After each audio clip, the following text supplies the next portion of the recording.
Hello नमस्ते बच्चों। आज हम हिंदी साहित्य BA part first paper first रीतिकालीन काव्य शास्त्रीय आधार पर नायक के भेदों के बारे में चर्चा करेंगे। अब है नायक किसे कहते हैं। काव्य में वर्णित कथानक का जो प्रधान पुरुष होता है उसको नायक कहते हैं। काव्य में आत्म तत्व के रूप में रस को प्रधान माना है। रस का आलंबन या उनका मुख्य आधार नायक होता है। नायक के चरित्र अथवा कार्यों को केंद्र में रखकर ही कथानक का निर्माण होता है। नाट्यशास्त्र में भरतमुनि ने नायक का लक्षण देते हुए कहा है कि जो अनेक व्यसन विपत्ति और अभ्युदयों में पुरुषत्व के बाहुबल से युक्त है, जो सभी पात्रों में श्रेष्ठ होता है और नाना मतलब विभिन्न स्वाभाविक लक्षणों गुणों से मंडित होता है, वह नायक कहलाता है। आचार्य धनंजय ने भी अपने ग्रंथ 10 रूपक ग्रंथ में नायक का लक्षण देते हुए कहा है कि नेता विनतो मधु त्यागी दक्षः प्रियम वदः रक्तलोके शुचि वाम वर्मागी रूढ़वंश स्थिरो युवा इत्यादि। इसी प्रकार का लक्षण आचार्य विश्वनाथ ने साहित्य दर्पण में दिया है। नाट्यशास्त्र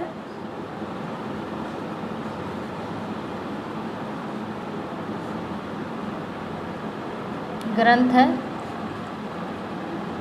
भरत मुनि का, कई बार पूछ लेते हैं। 10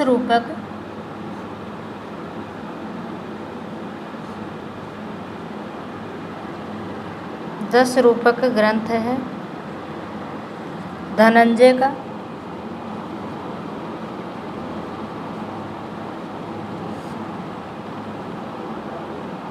और साहित्य दर्पण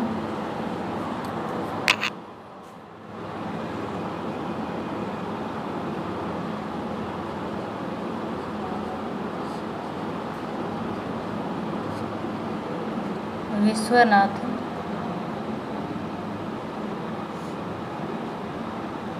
प्रसाद का है। हिंदी आचार्यों में ने भी नायक का लक्षण संस्कृत काव्य शास्त्र के अनुकरण पर ही दिया है। उन्होंने भी संस्कृत का ही अनुकरण किया है, इन ग्रंथों का अनुकरण किया है।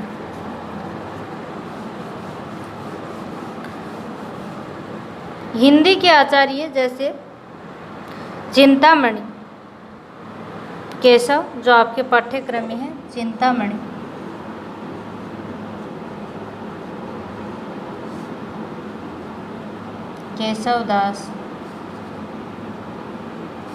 केशवदास ये अपने सिलेबस में है। अब पूछ लेते हैं कि रीतिकालीन कवि कौन कौन से हैं, तो ये रीतिकाल के कवियों की श्रेणी में भी आते हैं। मतीराम,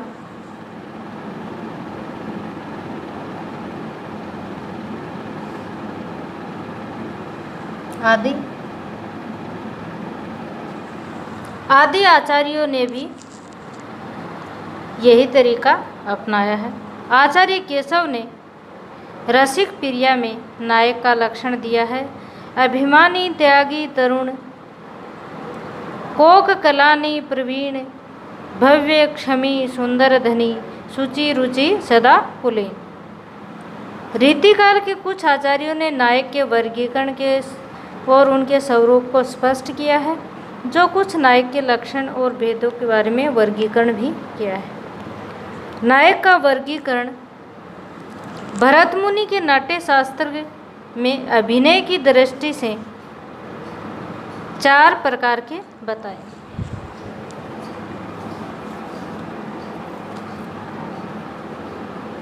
अभिनय के आधार पर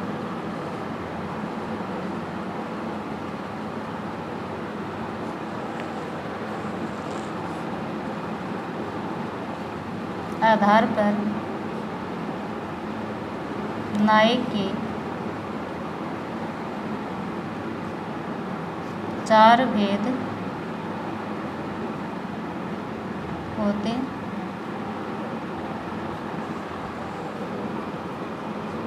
पहला है धीरोदात्त,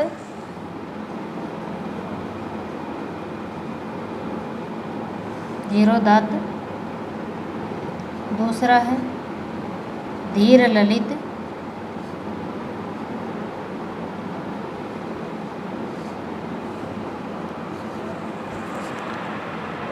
धीरोदित,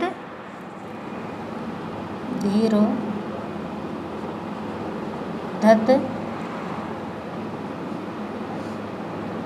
चौथा है धीर प्रशांत।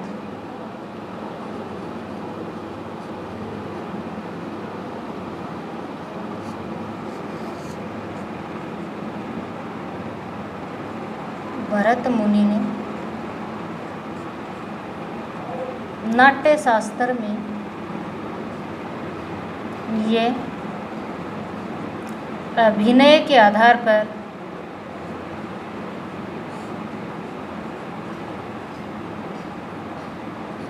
पर भेद बताए, भेद किए।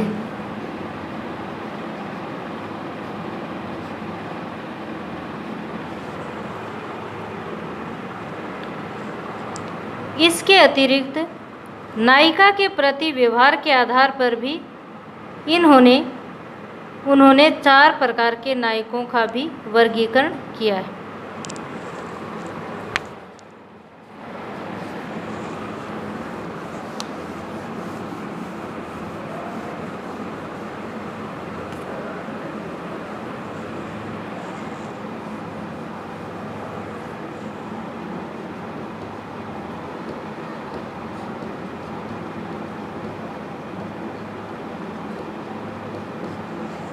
नायिका के प्रति व्यवहार के आधार पर भी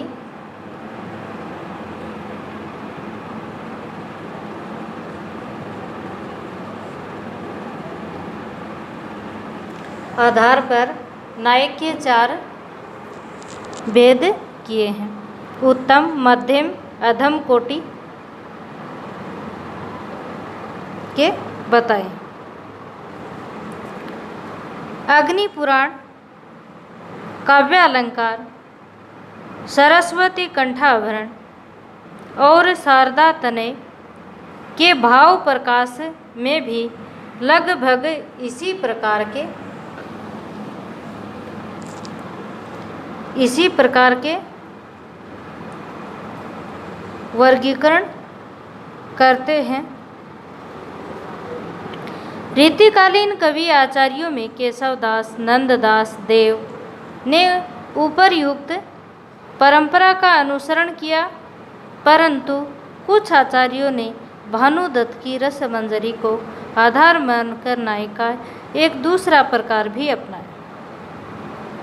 यहाँ सभी प्रकार के नायकों का स्वरूप भी बतलाया जा रहा है। व्यवहार के आधार पर नायक के 4 भेद होते हैं। व्यवहार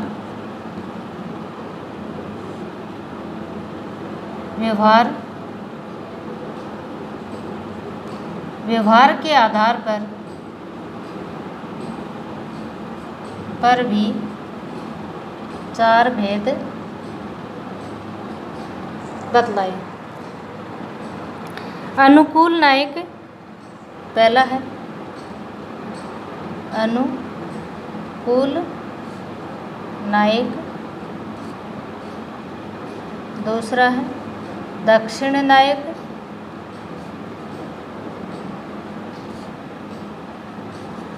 सठ नायक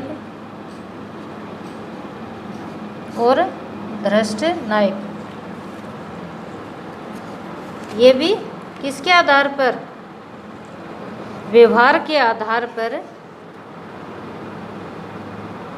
4 भेद किए हैं।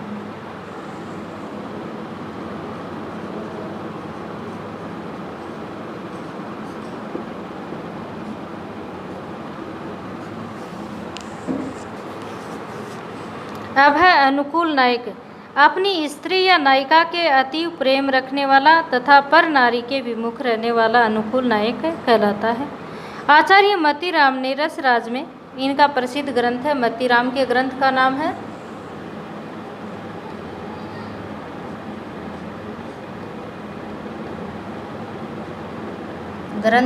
है रस राज।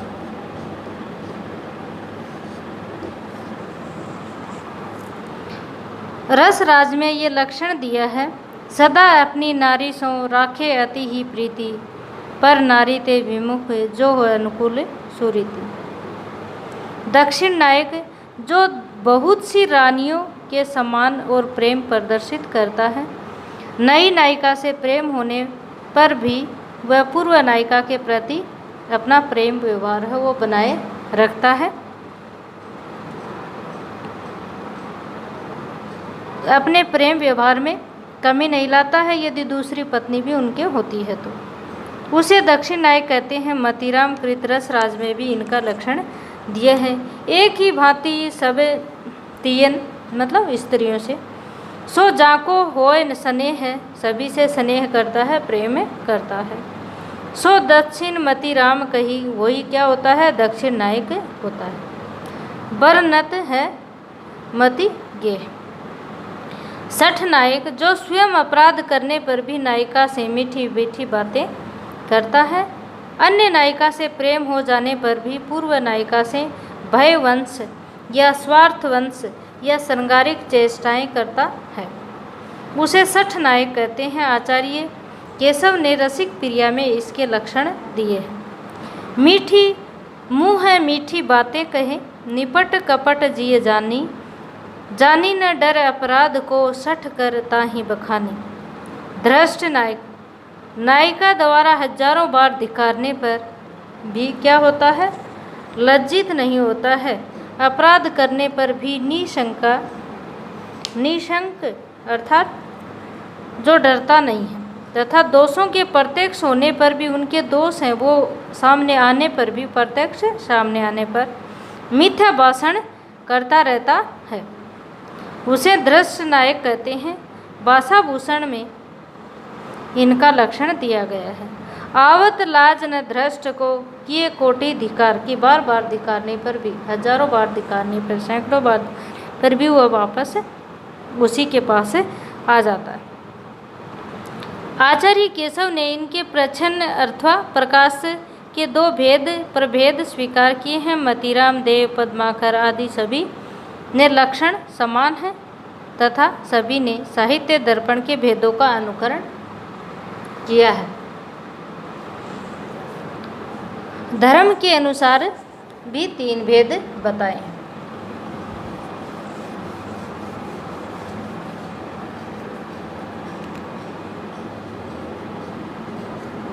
धर्म के अनुसार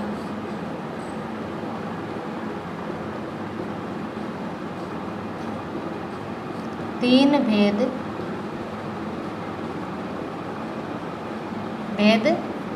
किए हैं। पहला है पति, उपपति और वैश्विक। पति, उपपति और वैश्विक।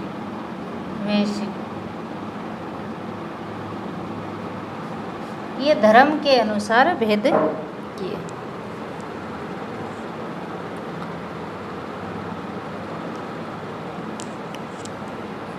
इस प्रकार रीतिकालीन आचार्यों ने धर्मानुसार, स्वभाव के अनुसार नायक के साथ भेद किए हैं। संस्कृत आचार्यों ने राम नायक के उत्तम, मध्यम, अधम नामक 3 भेद किए हैं। वे नायिका के प्रति नायक के व्यवहार और स्वभाव के अनुसार ही स्वीकार किए गए 4 भेदों में विभक्त हैं। इसी आधार पर अनुकूल नायक में उत्तम, मध्यम, अधम नायक 3 भेद होते हैं। उसी प्रकार दक्षिण नायक जो पहले वर्णन कर चुके हैं, सठ नायक, धृष्ट नायक, ये तीनों भेद होते हैं। सब मिलकर नायक के 12 भेद माने जाते हैं। भानुदत्त की रसमंजरी में यह वर्गीकरण दूसरे प्रकार से किया गया है। इन्होंने सर्वप्रथम नायक के प्रति पति, उपपति, वैशिक ये 3 भेद किए। तत्पश्चात पति और उपपति के अनुकूल दक्षिण, सठ, धृष्ट 4 भेद में विभाजित किया है। वैशिक नायक को इन्होंने उत्तम, मध्यम और अधम में विभक्त किया, मतलब इन्होंने इनके भी उपभेद बताए। इनके अतिरिक्त चतुर, प्रेषित पति, प्रोषित उपपति, प्रोषित वैशिक आदि अनेक उपभेद बतलाए हैं। साहित्य दर्पण में धीरोधत, धीरोद्धत, धीर ललित और धीर प्रशांत ये जो पहले वर्णन हम कर चुके हैं वे भेद बताए हैं। फिर भी ये सभी उत्तम, मध्यम, अधम कोटि में वर्गित करने पर भी नायक के कुल 48 भेद माने गए हैं। हिंदी आचार्यों में केशवदास ने धर्मानुसार तथा स्वभाव अनुसार भेदों को प्रश्न और प्रकाश नाम से विभाजित किया है। इस प्रकार नायक के भेद वर्णन में रीतिकालीन आचार्यों की एक नवीन चिंतन उपस्थित किया, क्योंकि नायक नायिका भेद हैं वो रीतिकालीन कवियों की देन है। इस प्रकार हम कह सकते हैं कि रीति रस विवेचन के साथ नायक नायिका का भेद वर्णन इनका प्रमुख विषय रहा है। रीतिकालीन आचार्यों ने इसी परंपरा का निर्वाह करते हुए नायक के लक्षण एवं उदाहरण प्रस्तुत किए हैं। आज हमने नायक के भेद पढ़े हैं, नायिका के भी भेदों के बारे में वर्णन है। आज हमने नायक के जो भेद हैं उनकी विस्तृत चर्चा के बारे की है। सो धन्यवाद।